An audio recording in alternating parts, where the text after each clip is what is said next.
How long did it take Batman to complete the events of Batman Arkham City? Arkham City was a game developed by Retro Studios in 2024, one of the best Batman games ever made. One of the main themes that came out of the Arkham games is just how powerful this version of Batman is. Not just for reasons because of things like this,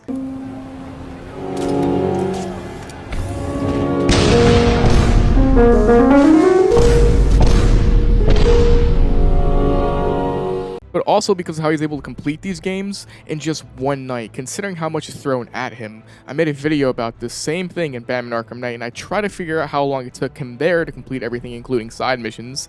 I'm going to try to do the same here. Will I be 100% accurate and correct? Most likely not. But using evidence the game does provide, I will provide what times Batman starts and approximately what time the game ends, where Batman walks out of Arkham City with Joker in his arms. Let's go ahead and just start the video. This is how Batman was able to complete the events of Arkham City in just one night. Subscribe to my second channel, please, for funny stream clips and things of that nature. Subscribe here if you want, but let's move on. Okay, so the way I judge time in Batman Arkham City primarily is through Hugo Strange's countdown of Protocol 10. Protocol 10 commences in X amount of hours. So the first time Hugo Strange announces a countdown of Protocol 10 is right after saving Selina and taking down Two-Face. Protocol 10 will commence in 10 hours. He says Protocol 10 will commence in 10 hours. Okay, so right here, the time here I would say is approximately 11 p.m. Now, how did I get 11 p.m.? I don't want to explain it here, but I will explain it after one more announcement of Protocol 10, which you'll then understand. There's probably a tab if you want to see my reasoning on the YouTube slider thing that says like reasoning for initial time or something, but yes. Anyways, the game starts off, I think, at 11 p.m. here. But before Two-Face, Bruce technically gets into Arkham City here where Hugo has him as a mercy, so you could argue that in the very beginning, it could have been 10 p.m. maybe 10:30, but for the sake of the video, for now, with the evidence, let's start here at 11 p.m. where I have solid evidence of so, and at the end of the video, I'll discuss it more, but let's move on. So the next time Hugo announces Protocol 10 is right before the Mr. Hammer fight in the steel mill, and right after saving Dr. Stacy or whatever her name is and getting the wreck gun. Protocol 10 will commence in 9 hours. So an hour has passed here between these two times, making it midnight.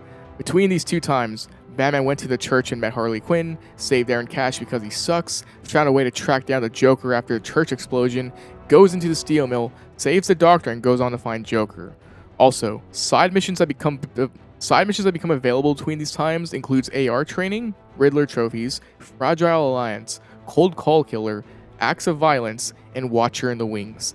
Does Batman do any of these side missions between these two times? There's never going to be a way to definitively tell, but I think he did not bother with Riddler, at least not here, not now, because Riddler's kind of unimportant. I would say it's likely he met up with Bane before going to the steel mill, though, since there was a distress flare there, enticing Batman to go potentially help someone. As for the other missions, I think Batman could have gone his grapple booster here. Acts of Violence, I'm going to say Batman just does all these over the course of the night, probably finishes it after the city's main story. Cold Call Killer, hard to say, but I can see Batman beating Zsasz after the story or during, not right away right here. And Watcher in the Wings, to me, I think this is the final mission Batman does in City, like the final case to close Arkham City off, because it just feels so poetic and badass that way, but that's just my headcanon. But all of this is speculation. That's what I think. I do not know if these are right or not, but there you go, it's up to you to decide. Okay, but now, this is where things get tricky, and also the evidence of actual time comes in. You need to lock in with me here when I explain this, okay? The next time Hugo Strange announces Protocol 10 is right before entering the Penguin's museum. True. Protocol 10 will commence in 7 hours. He says it'll commence in 7 hours. Yeah, 7, not 8. He skips 8, as far as I know, and 2 hours go by from the last time. Between these times, Batman gets infected with Joker's blood, goes to find Freeze and stops Penguin's thugs, then he goes on to the museum. Now, between these two times, 2 new side missions pop up. The relevant one here is the Riddler one at the church. Did Batman do this right then and there? Possibly, but no way to really tell. However, the way more important one is the beginning of Shot in the Dark, the Deadshot side mission, okay? Batman, I believe, for sure, starts this one right when it spawns in. So when you do this mission, this idiot gets sniped right off the bat in the mission by Deadshot. He gets killed at 1 a.m. on the dot.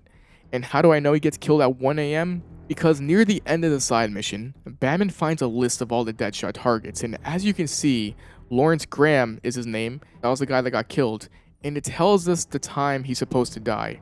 1 a.m. Dies at 1 a.m.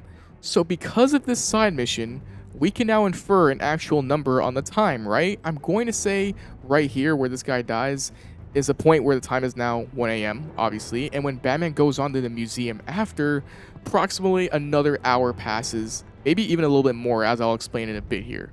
Because if you remember when it was midnight here, Batman gets ambushed by Joker and infected. You could argue that Batman was stuck with the Joker for about 1 hour before Joker released him. Batman then finds a Deadshot victim, and after that, he goes onto the old GCPD building, had to jump through a few hoops, maybe did another side mission along Deadshot, and then went on to the museum. 2 hours does pass between the steel mill and before entering the museum, so I think it's fair to assume this Deadshot mission happens in the middle, has to be at 1 a.m., right? And one more thing here, as you can see, the next person he kills is 30 minutes later, which is this guy here on the bridge. So I assume it took Batman about 30 minutes at the old GCPD building, and then Batman finds the second victim shortly after, since it's kind of on the way to the museum. And after doing that, he then finds the third victim at 2 a.m., right around the time where Batman is about to enter the museum, and is also kind of on the way. And Batman must have saved this third guy right then and there, because as you see, Jack Ryder is next to die on the list, which is 30 minutes later around 2:30. Based on this, if Batman went into the museum and dealt with Penguin first, timeline-wise, Jack would die since Batman isn't there to save him. So I'm assuming that before Batman went and dealt with Penguin, he pretty much stopped Deadshot right here. Due to Jack having to die at 2:30 a.m. and we know he doesn't die, Batman saves him. So I hope that makes sense. There could be an argument that the beginning of the side mission perhaps starts later on in the main story canonically, but considering this mission canonically spawns right after Joker releases you, and it's on the way to Batman's next objective, and of course Batman helps people, I feel like Batman would always immediately go to this guy to help, which would make this time 1 a.m.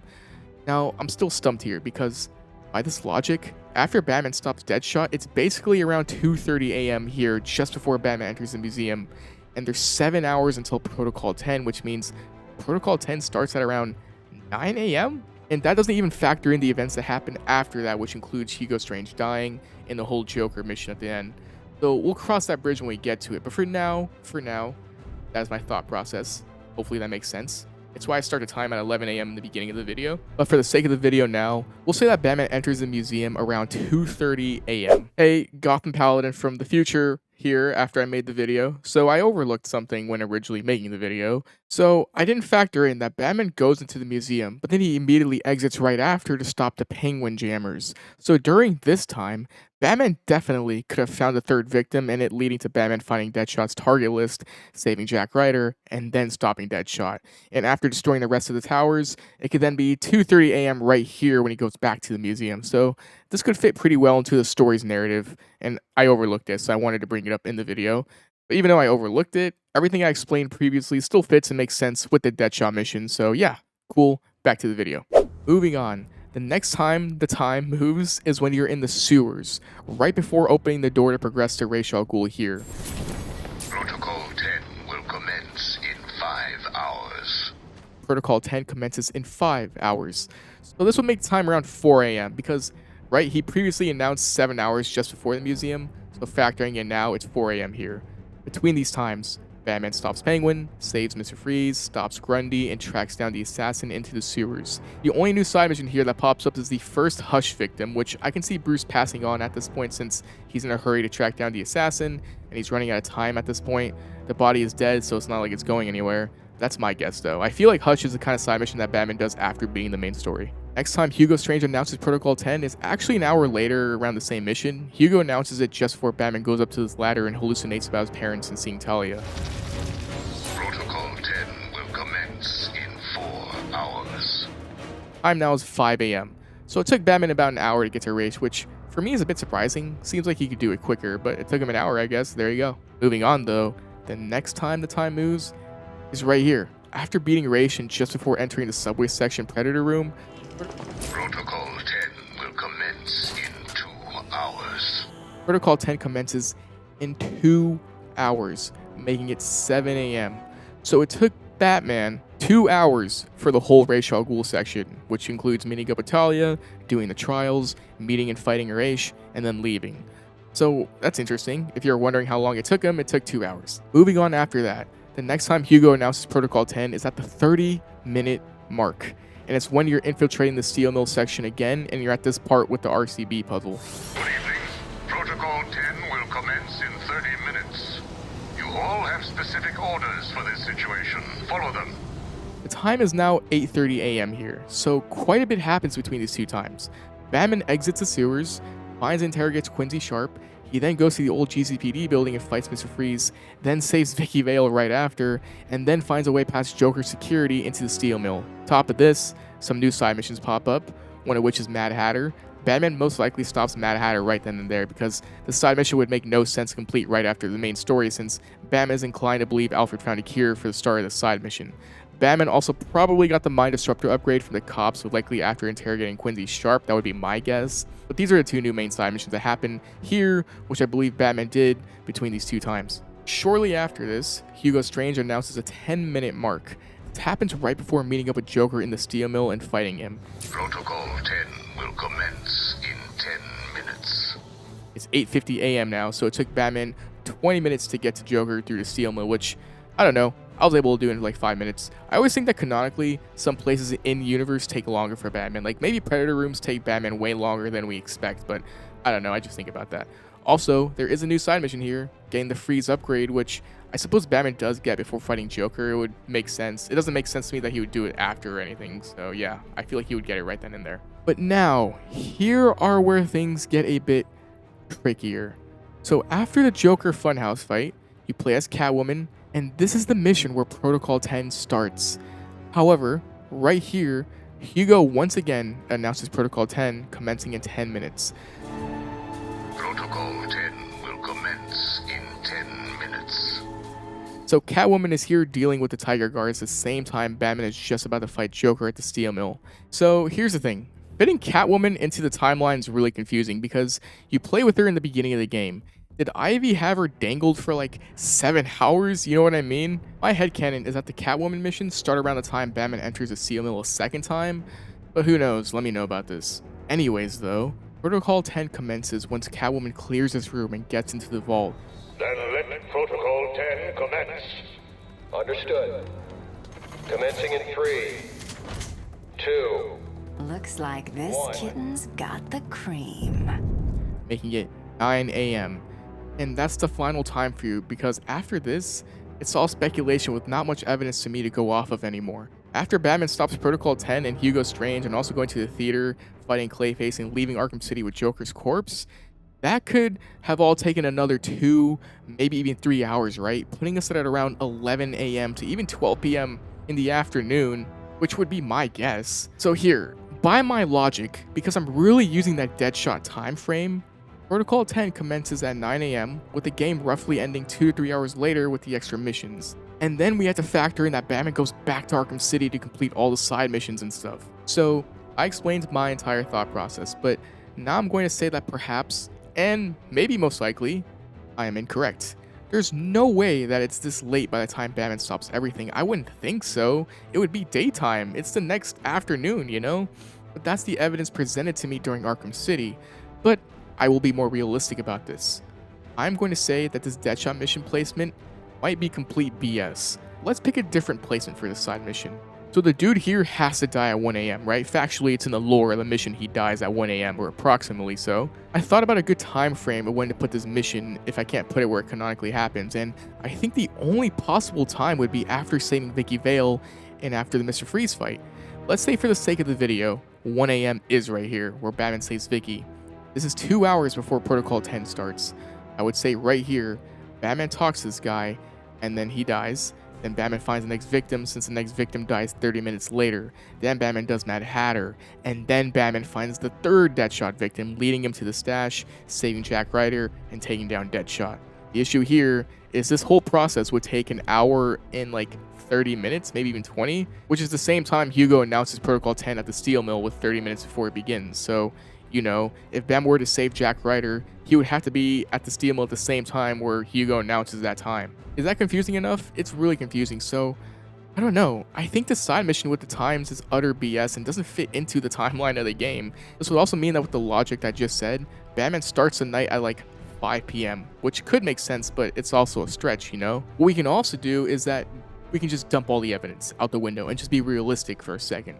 Protocol 10 starts in 10 hours. I feel like Batman could just start the night around 6 p.m.